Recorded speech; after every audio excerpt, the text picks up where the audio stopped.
भौगोलिक रूप से तेलंगाना 1,14,840 वर्ग किलोमीटर में फैला एक ऐसा क्षेत्र है जो साल 1948 तक निजाम राज का हिस्सा था। हैदराबाद के भारत में विलय के बाद निजाम के 3 टुकड़े कर दिए गए। एक टुकड़े को कर्नाटक और दूसरे को महाराष्ट्र में मिला दिया गया। तीसरे टुकड़े को अलग तेलंगाना राज्य या हैदराबाद स्टेट बना दिया गया। ये टुकड़ा तेलंगी या तेलुगु भाषी क्षेत्र था। बुरगुला रामकृष्ण राव तेलंगाना राज्य के पहले मुख्यमंत्री रहे।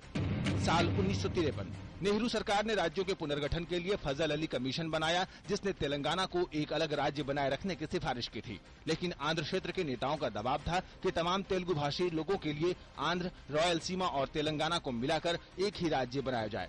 केंद्र ने ये बात मान ली।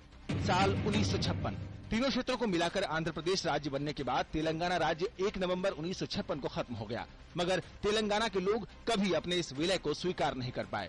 तेलंगाना समर्थकों की दलील थी कि आंध्र के शक्तिशाली लोग उनके साथ अन्याय करेंगे। इन्हीं आशंकाओं के बीच नेहरू सरकार ने आंध्र और तेलंगाना क्षेत्र के नेताओं के बीच एक शरीफाना समझौता या जेंटलमैन्स एग्रीमेंट करवाया, जिसमें तेलंगाना में स्थानीय नागरिकों के अधिकारों के संरक्षण के अनेक प्रावधान थे। इन्हें मुल्की रूल का नाम दिया गया। ये भी तय किया गया कि आंध्र और तेलंगाना क्षेत्रों पर सरकारी आय का कितना हिस्सा खर्च होगा। कुछ ही समय बाद तेलंगाना के लोगों को शिकायत होने लगी कि उनके साथ अन्याय किया जा रहा है, उनकी नौकरियां छीनी जा रही हैं, राजस्व का बड़ा हिस्सा आंध्र में खर्च किया जा रहा है और नदियों के पानी से भी उसी क्षेत्र को लाभ मिल रहा है। साल 1969 शिकायतें बढ़ती गईं और पूरे तेलंगाना में हिंसक आंदोलन छिड़ गया। मर्री चन्ना रेड्डी के नेतृत्व में तेलंगाना प्रजा समिति ने अलग तेलंगाना राज्य की मांग उठाई। यह आंदोलन इतना हिंसक हो गया कि पुलिस फायरिंग में 400 लोग मारे गए।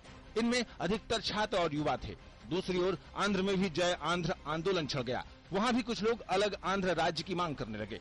भारी राजनीतिक उथल पुथल के बाद राष्ट्रपति शासन लगा दिया गया। जब 1973 के चुनाव हुए तो उसमें तेलंगाना प्रजा समिति को तेलंगाना की अधिकतर लोकसभा सीटें मिली। मर्री चन्ना रेड्डी ने प्रधानमंत्री इंदिरा गांधी के साथ समझौता कर लिया और उनकी पार्टी का कांग्रेस में विलय हो गया। तेलंगाना की मांग ठंडे बस्ते में चली गई। साल 2000 तेलंगाना राज्य के मौजूदा आंदोलन की शुरुआत एक ऐसी घटना से हुई जिसे उस वक्त किसी ने तवज्जो नहीं दी थी। आंध्र प्रदेश में सत्तारूढ़ तेलुगु देशम पार्टी के अध्यक्ष और मुख्यमंत्री एन चंद्रबाबू नायडू ने जब तेलंगाना के एक प्रमुख नेता के चंद्रशेखर राव को मंत्री पद नहीं दिया तो वे नाराज होकर पार्टी से निकल गए। उन्होंने तेलंगाना राज्य के लिए पहले एक गैर राजनीतिक आंदोलन छेड़ा और बाद में उसे तेलंगाना राष्ट्र समिति के नाम से राजनीतिक दल में बदल दिया।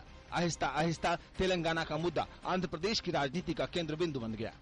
साल 2009 जब 2004 और 2009 के चुनाव में तेलंगाना राज्य का वादा करने वाली कांग्रेस पार्टी ने अपना वायदा पूरा नहीं किया तो चंद्रशेखर राव नवंबर 2009 में आमरण अनशन पर बैठ गए। 11 दिन तक चलने वाली इस भूख हड़ताल ने पूरे राज्य को हिला कर रख दिया। राव की बिगड़ती हालत और बढ़ते हुए तनाव को देखते हुए केंद्रीय गृह मंत्री चिदम्बरम ने 9 दिसंबर 2009 की रात ये घोषणा की कि केंद्र तेलंगाना राज्य की स्थापना की प्रक्रिया शुरू कर रही है। इस घोषणा के बाद तो राजनीतिक अनिश्चितता का नया दौर शुरू हो गया। कांग्रेस सहित सभी राजनीतिक दलों के आंध्र और रायलसीमा क्षेत्र के मंत्री और विधायकों ने इस घोषणा को वापस लेने की मांग करते हुए त्याग पत्र दे दिया। बाद में चिदम्बरम ने अपना रुख बदलते हुए कहा कि अभी इस मुद्दे पर और सलाह मशविरा बाकी है। मार्च 2010 में केंद्र ने इस मांग का जायजा लेने के लिए श्री कृष्ण समिति गठित की, जिसने अलग तेलंगाना राज्य का विरोध किया।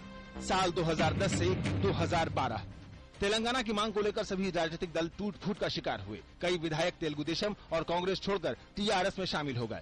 तेलंगाना के पक्ष में केवल टीआरएस, सीपीआई और भाजपा का रुख स्पष्ट था, जबकि कांग्रेस और तेलुगु देशम ने एक अस्पष्ट नीति बनाए रखी।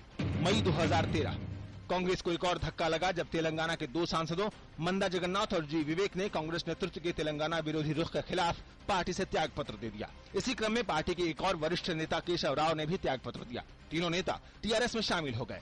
इस विषय पर टाल मटोल की नीति रखने वाले कांग्रेस महासचिव गुलाम नबी आजाद को हटाकर दिग्विजय सिंह को आंध्र प्रदेश की प्रभार की कमान सौंप दी गई और इसके बाद लोकसभा में काली मिर्ची पाउडर से लेकर तेलंगाना बनने की प्रक्रिया तक की बात इतिहास के हरफों में दर्ज हो चुकी है।